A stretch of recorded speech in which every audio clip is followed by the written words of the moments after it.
나는 밀리터리 덕후다. 본격 밀리터리 팟캐스트 밀떡을 시작합니다. 정치와 함께 형님 밀떡.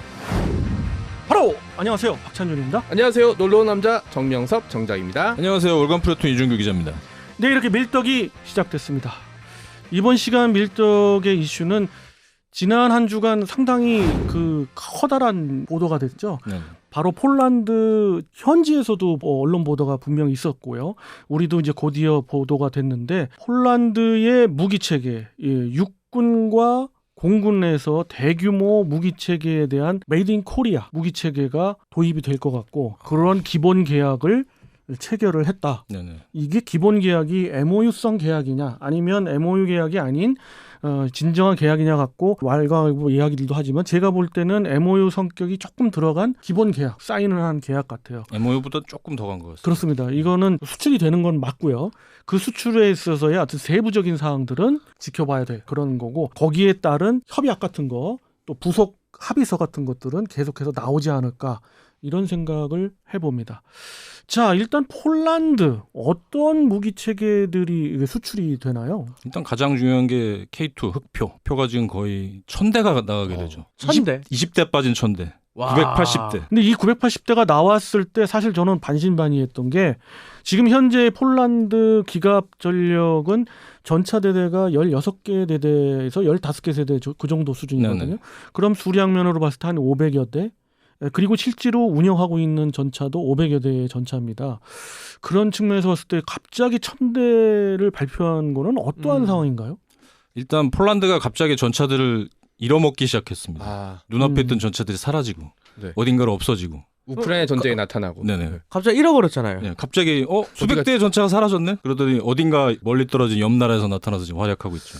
그렇죠. 그렇기도 하고, 폴란드의 군사 전문가가 번역한 거를 좀 보다 보니까 이러한 측면도 있는 것 같아요. 물론 지금 이 기자님 말씀하신 대로 그러한 전차들은 재고 전차나 보관 전차들이 많이 갔긴 갔습니다. 그렇지만 이제 500여 대에서 갑자기 1000대 가까이로 늘어난 거는 현재의 기갑 편제의 2배의 운영을 하겠다는 것이 이제 결정이 된 것 같아요. 그러니까 이게 대단한 거죠. 폴란드도 이번에 보니까는 국가 군사 예산을 2배 가까이 올렸다. 이런 얘기가 있더라고요. 확실히 2배 이상 뛴 것도 맞는 거죠? 2배 이상 정도가 아니고요. 2035년까지 뭐 지금 100조 정도 들여가지고 군비 확충을 할 생각이고, 정규군도 25만에서 지금 35만까지 갈 생각을 하고 있습니다. 그럼 폴란드가 K2만 염두에 두고 진행했던 건 아니라고 보거든요. 그게 아닙니다. 어떻게 보면 이게 독일이 던진 작은 공이 우리한테도 온 건데, 원래는 폴란드는 레오파드 2 전차 PL이라는 거, 폴란드 버전. 레오파드 2.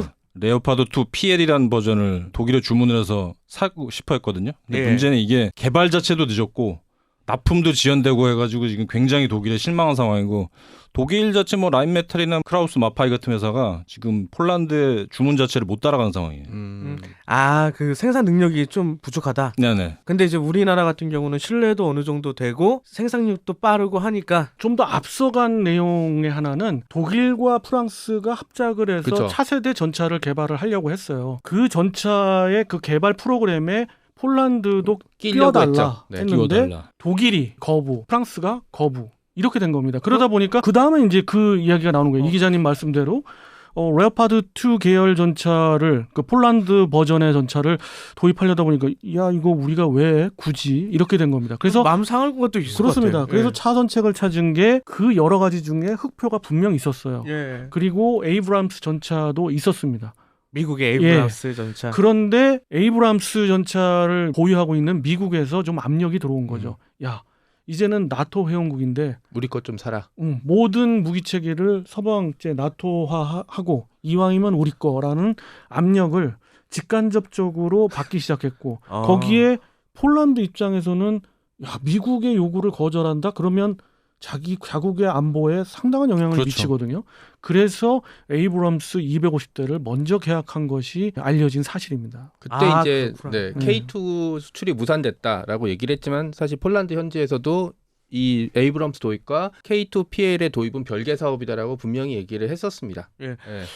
그러면 또 K2를 채택한 이유가 있을 거 아니에요. 쉽게 말해서 이게 어떻게 보면 국뽕이라고 할 수도 있는데 이런 대규모의 주문이 들어왔을 때 그걸 이런 빠른 기간 안에 납품이 가능하고 현실화해 줄 수 있는 국가가 사실상 지금 나토 국가에도 거의 없고요. 대한민국 정도밖에 없습니다. 지금. 국뽕을 걷어내더라도 맞는 얘기입니다. 지금 에이브럼스 전차만 하더라도 미국에 250대를 주문했잖아요. 그 계획대로 폴란드가 도입하기에는 벌써부터 이제 어그러진 계획이거든요. 도입을 못해요. 이것이 코로나의 영향도 있습니다만은 코로나든 어쨌든 국가 간의 납품 기일은 지켜야지 되거든요.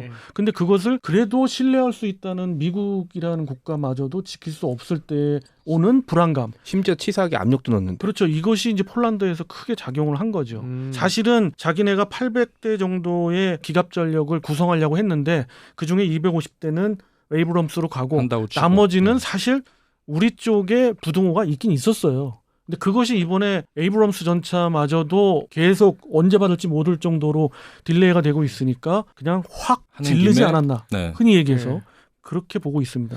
그럼 폴란드에 들어가는 K2 흑표 전차는 어떤 게 좀 더 달라지나요? 일단 초도부는 그냥 일반 K2가 들어가게 되고요. 800대 정도는 폴란드에서 낙다운 생산을 하게 되는데 락다운 생산? 예, 그러니까 라이선스 생산을 하게 되는 거죠. 근데 이게 굉장히 지금 한국으로서는 좋은 찬스가 될 수 있습니다. 왜요? K2PL이라는 버전인데 일단 차체가 연장되었고요. 네. 장갑도 강화되었고 그리고 조종석이 또 한가운데로 옮겨집니다. 그래서 그런 개발점 같은 거를 지금 따서 우리는 여기서 나온 개발의 장점을 K3 차세대 전차 거기에 활용할 수 있는 겁니다. 아. 쉽게 말해서 K3 개발비를 폴란드가 대준다라고 좀 어느 정도 그런 면이 있다고 볼 수도 있습니다. 그런 측면에서의 효과도 분명 있고요.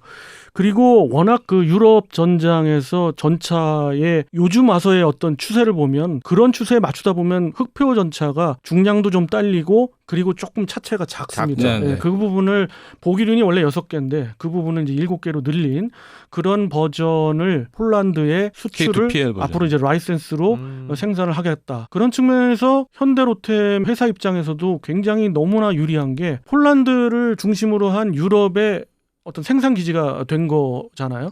그것도 라이센스 생산이기 그렇죠. 때문에 일부분 그 로열티도 당연히 수입이 챙길 들어올 수 있고 거고. 생산과 정비가 가능한 큰 공장이 하나 생기는 거죠. 그렇습니다. 그렇기 때문에 K2의 유럽 지역의 확산은 상당히 가능성이 있는 거죠. 지금 레오파드랑 또 경쟁하고 있는 데가 노르웨이인데 네.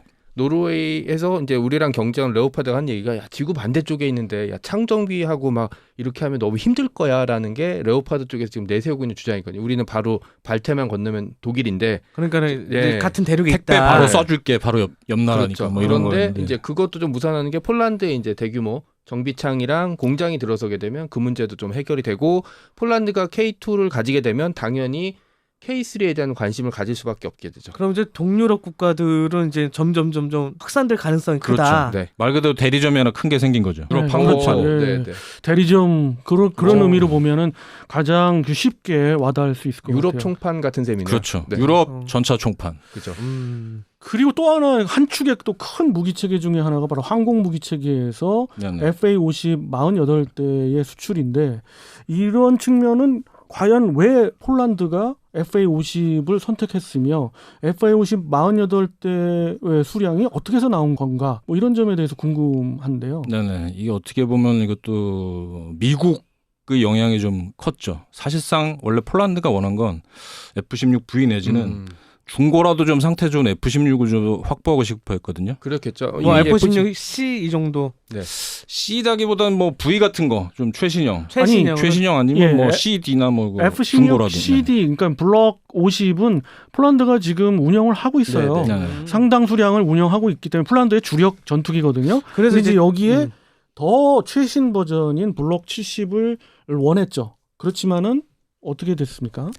이거를 얘기를 했더니 우리는 그 공장에서 F-35를 만들고 있기 때문에 너희들이 원하는 기간 안에 납품하기가 힘들다. 이렇게 돼버렸습니다. 그렇죠. 폴란드가 원하는 그런 도입 시기보다는 상당히 딜레이된 시기에 줄 수 있다. 그리고 가격도 어마무시하게 비싸졌다. 블록 70의 지금 현재 가격이 상당합니다. 그렇죠. 어떻게 보면 F-35를 거의 따라잡았죠 이제. 따라잡았어요. 따라잡았죠. 그래서 지금 뭐 대만이나 이런 나라 뭐 한국도 어느 정도 생각하고 있는 게 지금 굉장히 지금 불리해졌죠. 그것 아이고, 때문에. 가격이 얼마예요? 거의 9천만 달러를 넘어갔어요. 그렇게 되니까 F-35의 현재 지금 양산을 하고 있으니까 양산 가격 도입가는 유지보수비를 뺀다면은 8,900만 달러 정도 되거든요. 그러니까 벌써 역전을 한 셈이에요. 아이고. 그러면 5세대 스텔스기가 나라마다 대부분 필요하거든요. 네. 전략적으로. 니즈가 있죠 다. 그렇다면 F-35를 도입할 수 있는 국가라면 도입을 할 수밖에 없죠. 실제로 폴란드도 F-35를 이제 도입하기로 결정을 했으니까. 하지만 그렇죠. 그것도 받으려면 좀 기다려야 될 거예요. 그렇죠. 상당히 기다려야죠. 네. 예, 지금 주문이 상당히 많이 밀려 있습니다. 아유, 요즘에 차 한 대 받는 것도 1년 이상 기다려야 되는데 그런 거죠. 그렇죠. 예. 진짜 전투기는 오죽하겠어요. 근데 진짜. 이제 차는 사실 뭐 좀 기다리면 되잖아요. 이제 예측이 되는데 지금 폴란드 같이 국방 환경이 이제 확 바뀌어갖고 이제 당장 무기가 도입돼야 되는 국가한테는 사실 그렇게 기다릴 여유가 없는 거죠. 옆 나라는 계속 이제 싸우고 전쟁터 있으니까. 되고 있고. 예. 그리고 많은 분들이 궁금해하는 것이 왜 48대냐, 50대나 그래서 깔끔하게 떨어지면 어. 좋잖아요. 예. 그 왜 그런가 뭐 이러는데 사실은 지금 현재 바로 당장 써먹어야 된다는 그 니즈가 폴란드에서 보이고 있는 게 네. 미그 29 운영 비행대대가 2개 대대입니다. 그 2개 대대의 수량이 23대예요. 네. 그리고 SU-22가 1개 대대가 있는데 그 수량이 16대거든요, 지금. 그거를 직간접적으로 아예 직접 1대1 대체할 수 있는 수량, 그 3개 대대를 채울 수 있는 수량을 48대로 네. 본 거예요.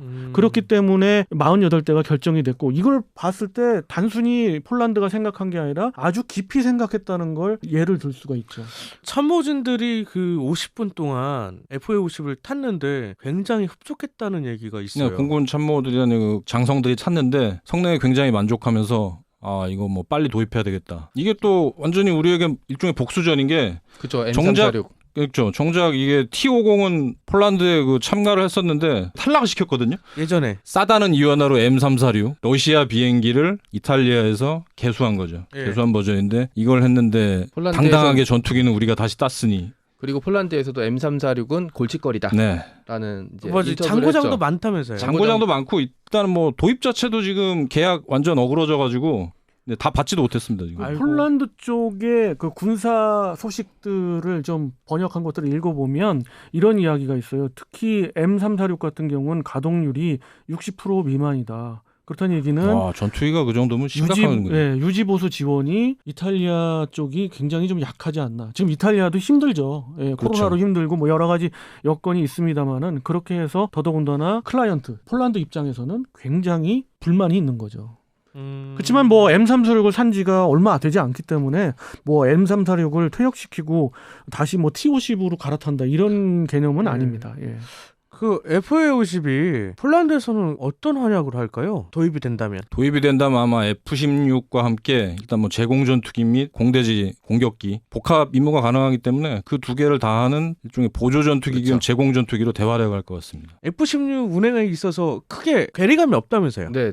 그 일단 조종이 기체 굉장히 똑같죠. 레이아웃 자체가 뭐 거의 똑같고 조종석 레이아웃이 뭐 거의 똑같아서 그렇게 뭐 기종 전환에 큰 시간도 안 걸리고요. 아. 그다음에 기종 전환 훈련을 해야 되는데 우리나라 공군도 마찬가지였는데 기종 전환 훈련하면 예를 들어 F-16을 태우려면 F-16을 이제 연습을 시켜야 되는데 그러려면은 F-16을 가져와서 훈련 비행대에서 빼서 이걸 훈련 비행을 시켜야 되니까 곤란했었는데 T-50 같은 걸 가져다 놓으면 그걸 훈련시키고 비행대에 보내서 그 F-16을 태우면 되거든요. 그러니까 손실이 없는 장점이 있었고 폴란드도 이 점을 굉장히 높이 평가하고 있어요. 그러니까 F-16을 운행하고 있고 이걸 조종하는 조종사를 양성해야 되는데 안 그러면 가뜩이나 부족한 F-16을 가져와서 훈련 비행을 시킬 필요가 없는 거죠 이제. 유사성으로 따지면 한 몇 프로 정도 비슷한가요? 조종석 레이아웃과 성능 그것만 보면 그 80% 이상이죠. 80% 이상? 85% 정도. 그러니까 이렇게 보시면 됩니다. F-16 전 세계 베스트셀러 기체잖아요. 그 F-16과 F-15 그리고 F-22, F-35까지를 아우르는 이 모든 특히 F-35, F-22 같은 5세대 기체의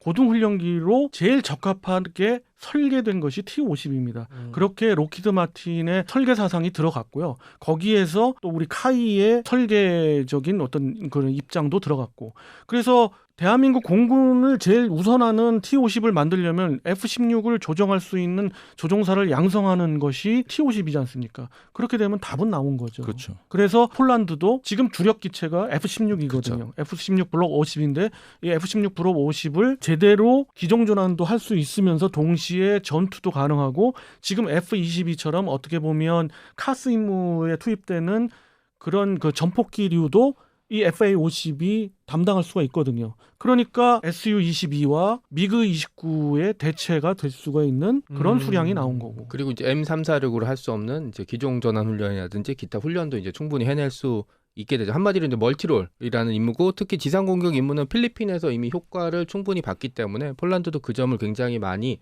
참고했을 거로 보고 있습니다. 사실 그 전투 훈련, 그 리프트 훈련에서 들어가는 기초 전투 훈련도 M346의 프로그램 안에는 들어가 있어요. 그런데 M346은 기본적으로 아음속 기체이기 그렇죠. 때문에 초음속이 조종사가 바로 아음속 기체에서 초음속 기체로 바뀌면서 바로 전투에 투입될 수가 없거든요. 그렇죠. 그러면 또 다른 과정, 한 3주에서 4주의 기종 전환 과정이 필요하거든요. 그 기종 전환 과정까지도 T-50이 해줄 수 있다. 결국 FA-50이 해줄 수 있다. 이런 아니, 측면에서 본다면은 뭐 일석삼조의 효과를 노릴 수가 있기 때문에 폴란드가 선택을 하지 않았을까 싶어요. 3조랄지 F-16이 이렇게 앞에 전위에 창끝을 맞는다면 FA-50은 등뼈를 맞게 될 겁니다. 그러니까 모든 기체들을 다 대체해 줄 수 있는 거죠. 야, 오늘 뭐 등뼈에 대리점에 아주 그냥 총판, 아주 네. 그냥 알기 쉽게 소개를 네. 해주셔서 이 기자님 감사드리고요. 그러면 비용적으로 보면은 이 두 개 K2 이 플랫폼이 총 얼마 정도 그러면 비용적으로 수출이 되는 건가요? 이게 단군 이래 최대의 방산 수출이라고 하는데요. 70년대 자주국방을 외친 이래 단일 거래로서는 최대죠. 20조 정도. 20조. 예. 그리고 지금 언급조차 사실 안 된 묻힌 측면이 있는데 K9도 이제 수출돼요. 네, K9 PL이 지금 나가고 있거든요. 그거 K9 PL이 지금 뭐 이것도 648대? 648대요? 예, 다 해서. 그것도 상당한 부분 이야기가 되는 게 지금 세 개의 기종의 자주포를 운영하고 있거든요. 폴란드가 지금. 예. 근데 그 폴란드 포병대의 자주포 보유 수량, 그 네네. 운영 수량하고 딱 맞아 떨어지거든요, 지금. 야. 그래서 전량 다 K9으로 갈아타지 않나 이렇게 생각을 해봅니다. 거의 주충 무기 체계들은 메이드 인 코리아로 운영이 되겠네요. 쉽게 말해서 폴란드군이 어떻게 보면은 유럽의 한국군으로서 광고 모델이 될 수가 있는 거죠. 아, 그쵸. 네. 이렇게 폴란드가 결정한 이유 중에 가장 큰 이유 중에 하나는 바로 그거 같아요. 우리는 안보의 불안을 갖고 있고 러시아 때문에 갖고 있는데 지속적으로 유지보수도 할 수 있으며 계속 업그레이드도 되는 훌륭한 지상 무기 체계를 갖고 있는 나라가 어디냐. 유럽 국가에선 없거든요. 지금 그렇죠. 프랑스도 방산 업체가 거의 망해 있고 독일도 이제 드라이브를 망해가지고 이제 드라이브를 거는 입장이 네, 있기 전체 때문에 공장 지금 확충하겠다고 발표를 했죠. 그렇습니다. 지금. 그렇기 네. 때문에 당장 어렵고 그리고 이들 국가들은 상당한 단가가 네, 그렇죠. 있거든요. 그래서 여러 가지 측면에서 가성비도 있고 그런 국가로 대한민국을 선택한 거죠. 이건 좀 번외적인 좀 질문인데 그럼 왜 일본 거에 대한 관심이 없을까? 폴란드가요. 예.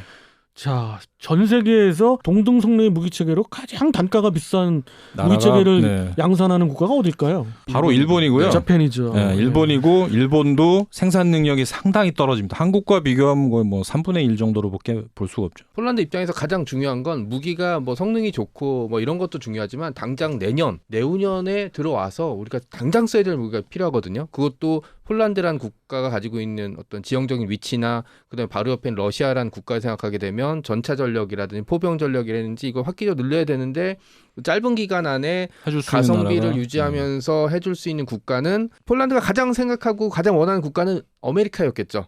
하지만 그쵸. 아메리카도 못 해줘요. 그러니까 우리도 바쁘다. 네, 미국과 가장 유사한 무기체계를 생산하고 그 다음에 미국과 협력할 때 가장 유사한 이제 무기체계를 가지고 있는 나라는 바로 이제 우리나라 대한민국. 정도밖에는 없죠. 다른 나라는 무기체계를 그렇게 대량 생산 안 하다가 대량 생산하게 되면 문제가 심각하게 발생해요. 지금 PZH-2000 네네네. 네, 그 자주포도 자주포. 지금 들어갔는데 우크라이나에 들어갔는데 소소한 문제점들이 계속 발생하고 있다 얘기가 나오거든요. 네. 그러니까 이쪽 변명은 너무 많이 쏴서 문제가 생겼다라고 하지만 자주포는 원래 전쟁에서 포를 많이 쏘라고 만든 물건이에요.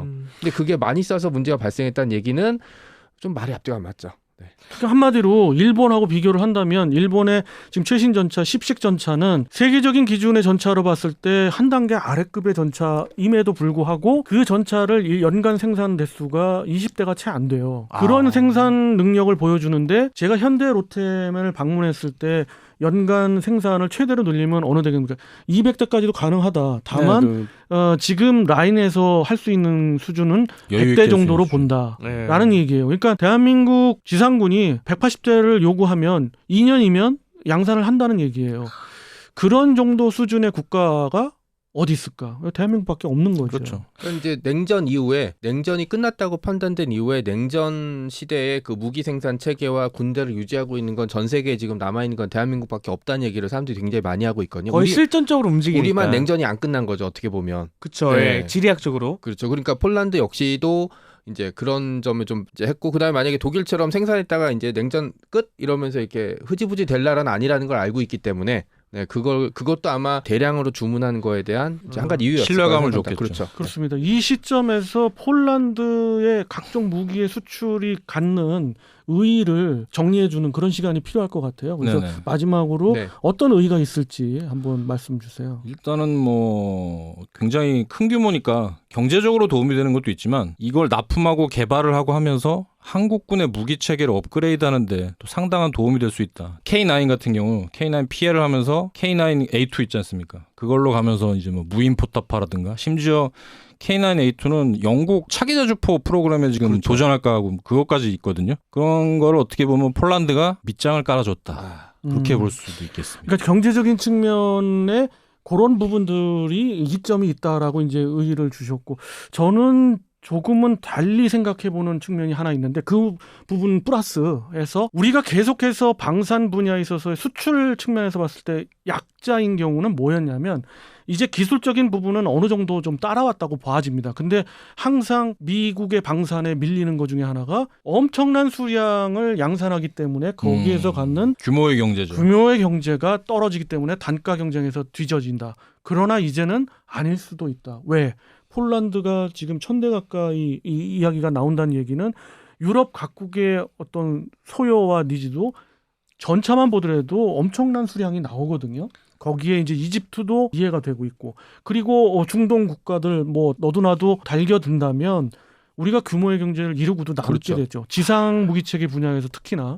그렇고 항공 무기체계도 마찬가지입니다. 그렇죠. 지금 인도네시아에 우리가 볼매고 있는 것이 바로 그 규모의 경제 때문에 그랬는데 이제 인도네시아를 그렇게 생각 안 해도 되는 수준에 이를 수도 있거든요. 폴란드의 48대는 사실 생각하지도 않은 그런 측면이 있거든요. 지금까지 FA50을 판매한 숫자랑 거의 맞먹는 해외 수출한 숫자랑 거의 맞먹는 숫자. 그죠. 이걸- 63대를 한 지금 번에 수출했는데 네. 한 번에 48대면 네. 어마어마한 거고 이거에 대한 파급 효과도 분명히 상당하겠죠. 있는 거죠. 그 실제로 폴란드에서 KF-21도 관심을 가지고 지켜보고 있다라는 이제 발언을 했었어요. 그렇기 때문에 우리는 좀 한결 여유롭게 사실 어떻게 보면 전쟁용 무기를 판다는 게 행복한 일이 아닐 수도 있긴 한데 어떻게 생각해 보면은 이거 방산 무기 체계도 우리가 이제 앞으로 계속 발전시켜야 될 체계거든요. 우리만 냉전이 끝나지 않은 체계였으니까 그런 측면에 있어서는 중요한 모멘텀이 되지 않을까 생각해요. 네. 그렇습니다. 지금 폴란드 수출과 관련해 가지고 마지막으로 의미를 말씀 주셨고요. 이러한 의미들 하나하나가 모아져서 우리 이 국방에 큰 힘이 될 수 있는 그런 계기가 됐으면 좋겠습니다. 아주 동북아시아의 딱 중간에 있잖아요. 그렇죠. 절대로 게을리 해서는 안 된다. 네네. 계속해서 발전하고 업그레이드 해야 물론입니다. 된다. 네. 보다 내년에 이게 재밌는 게 내년이 더 지금 저는 기대가 됩니다. 왜냐하면 올해 주문한 초도분이 내년부터 납품이 되거든요. 그거를 딱 유럽 국가들이 봤을 때 어떻게 생각할까요? 쟤네들 작년에 주문했는데 올해부터 무기 받기 시작하네. 그러니까 탁탁. 그렇죠. 그거는 굉장한 세일즈 포인트가 될 겁니다. 아, 네, 이렇게 해서 이번 시간은 폴란드 수출 관련해 가지고 그 이슈가 담는 의미 이런 것을 결론으로 말씀드리는 그런 귀한 시간이었습니다. 다음 시간 또 다른 주제를 갖고 여러분과 찾아뵙도록 하겠습니다. 정철 함께 경례 밀떡